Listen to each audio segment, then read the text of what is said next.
अब आता है एकदम साबित कर दिया, ताबड़तोड़ तरीके से साबित कर दिया कि DNA is the genetic material. सबके मुंह पे ताला मार दिया, अनइक्विवोकल प्रूफ। इनके आगे फिर कोई वोकल ही नहीं हो पाया, कोई कसर ही नहीं छोड़ी इन्होंने। यह भी प्रूफ किया कि डीएनए जेनेटिक मटेरियल है, यह भी प्रूफ किया कि प्रोटीन जेनेटिक मटेरियल नहीं है, और बिना प्रोटीन के पूरा एक्सपेरिमेंट भी निकाल दिया, कोई एंजाइम वगैरह भी यूज नहीं किया। तो यह बहुत मजेदार चीज है। कैसे, अभी बताता हूं, आराम से देखिए। एक्सपेरिमेंट का नाम है हर्शी और चेज साहब का एक्सपेरिमेंट। अनइक्विवोकल प्रूफ था, ये फाइनल प्रूफ था, 1952 में किया था एल्फ्रेड हर्शी और मार्था चेज ने। इन्होंने बैक्टीरियोफेज को इस्तेमाल किया था, यानी वायरस को इस्तेमाल किया था, जिसका नाम था T2। T2 मामा नहीं है, ये T2 बैक्टीरियोफेज है। और बैक्टीरिया कौन सा इस्तेमाल किया था गुरुजी? सबसे कॉमन बैक्टीरिया इस्तेमाल किया था, जिसका नाम क्या है? मिस्टर इकोलाई, जो कि हर जगह ही आपको उड़ता फिरता दिख जाएगा। उस इकोलाई का इस्तेमाल किया।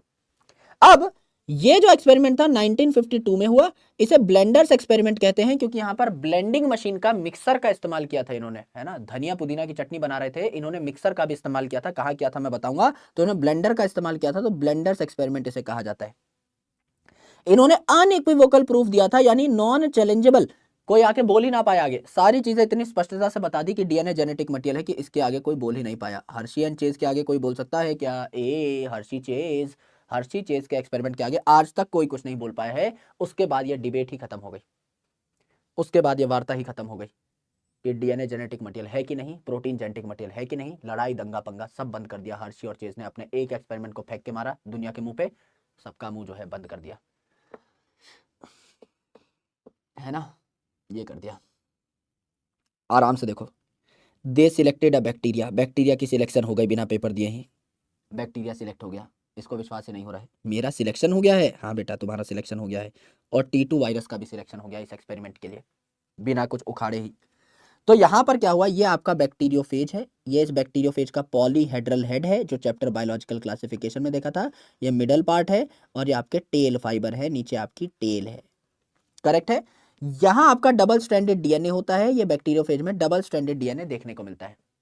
ठीक है। अब डीएनए में बताओ क्या होता है? सर डीएनए अभी अभी पढ़ के आए हैं, तीन चीजें होती हैं। डीएनए जो है ये तीन कंपोनेंट्स का मिलकर बना है, आपका नाइट्रोजनस बेस, शुगर और फॉस्फेट। अगर इसमें फॉस्फेट है, अगर इसमें फॉस्फेट है, तो ये फॉस्फेट इस प्रोटीन में नहीं होगा। प्रोटीन में क्या फॉस्फेट होता है? सर हमने तो नहीं सुना, प्रोटीन में फॉस्फेट नहीं होता। प्रोटीन बनता है अमीनो एसिड का, और अमीनो एसिड में कुछ स्पेसिफिक अमीनो एसिड होते हैं जिन्हें हम कहते हैं सल्फर कंटेनिंग अमीनो एसिड, जैसे आपका सिस्टीन और मिथायोनिन, है ना। तो सल्फर कंटेनिंग अमीनो एसिड जो है ये आपके पाए जाते हैं प्रोटीन में। तो प्रोटीन में आपका सल्फर होता है, लेकिन डीएनए में आपका फॉस्फोरस होता है ना। तो फॉस्फोरस सिर्फ डीएनए में है, प्रोटीन में नहीं। सल्फर सिर्फ प्रोटीन में है, फॉस्फोरस में नहीं। इनको हमने सिलेक्ट कर दिया और इनको रेडियो लेबल कर दिया। इनको हमने रेडियो लेबल कर दिया। रेडियो लेबल कर दिया मतलब इन पे रेडियो एक्टिविटी झाड़ दी, इनका मॉलिक्यूलर वेट बढ़ा दिया। तो यहां जो रेडियो लेबल्ड आइसोटोप हमने यूज किया सल्फर का, यह है S35, और यहां पर हमने पी का जो लिया, पी का लिया आपका P32, S35 और P32, S35 एंड P32 हमने रेडियो एक्टिव आइसोटोप्स लिए। S35 डाल दिया प्रोटीन पे तो प्रोटीन रेडियो एक्टिव, P32 डाल दिया डीएनए पे तो डीएनए रेडियो एक्टिव। ये दो चीजें हमें देखने को मिली। स्टेप क्या है गुरुजी? स्टेप 3 है। रेमो डिसूजा बन जाओ भैया, डांस ठोक दो यहां पर। ABC 3 स्टेप है। पहला स्टेप है अटैचमेंट, यानी अटैक या इन्फेक्शन। अटैचमेंट यानी बैक्टीरियोफेज आकर के अटैच हो जाएगा बैक्टीरिया से, पहला स्टेप। दूसरा स्टेप ब्लेंडिंग, यानी इनको हम लोग क्या कर देंगे, इनको हम लोग एजिटेट कर देंगे, इनको हम लोग हिलाएंगे, ऐसे शेक कर देंगे। बैक्टीरिया के ऊपर बैक्टीरियोफेज यानी वायरस बैठा हुआ है, इनको हम लोग हिलाएंगे कि भाई वायरस तुम अपना मसाला अंदर छोड़ो, बैक्टीरिया के जो भी है, तुम डीएनए डालना चाहते हो, प्रोटीन डालना चाहते हो, उसके बाद मैं तुम्हें हिला के अलग कर दूंगा, थोड़ा सा दूर भगा दूंगा बैक्टीरिया से, और फिर मैं फिरकी बना दूंगा तुम्हारी।